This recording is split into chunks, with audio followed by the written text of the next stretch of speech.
Why do I love hypnotherapy so much? Because of its amazing ability to transform the negative into something positive. And before I go into how, let me give you a little bit of a background. So, growing up, there was a lot of chaos, abuse, abandonment, that kind of thing.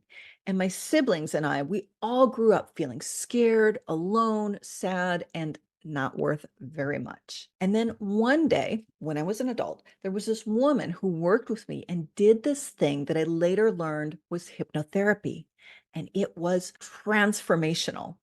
Specifically, she went in my mind and we worked on a bunch of events that day. But this one in particular that stands out was the bent fork incident. Let me tell you about the bent fork. So it's my fifth birthday. I'm at home with my older brother, my dad at the kitchen table. My siblings and my mom have gone to town somewhere. My dad finds this bent fork. And for whatever reason, he determines that it was my brother that bent the fork. And he flies into one of his angry rages that he did all the time.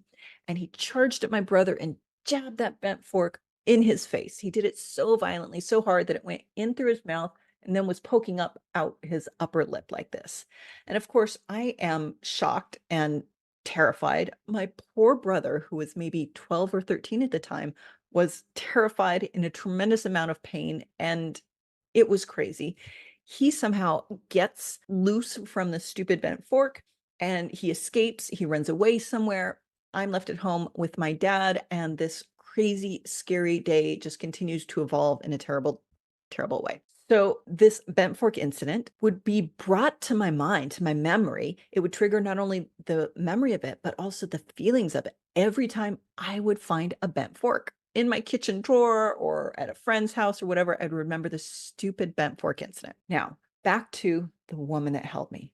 So, we're going back in time in my mind, and we go to this bent fork incident, which would always, to that point, trigger these feelings of fear and sadness and being alone and helplessness, victimhood. And she transformed it from me feeling like the scared little victim of a girl to a powerful woman who could stand up against her bullies. It kind of reminded me of the time in Spider-Man when Peter Parker first gets his Spider-Man powers, and he transforms from being this kind of wimpy kid into somebody who can stand up against the bullies, who can confront the bad guys, beat them up, whatever, and is no longer afraid of them. That's how I felt in my mind for that incident, and then for others. And of course, through more work like this, I had all of these amazing transformations where I went from being scared, alone, feeling small, feeling like a victim, to a powerful woman. And through more work, I had many similar incidents and memories that were transformed from being something that was traumatic, scary, made me feel small, etc.,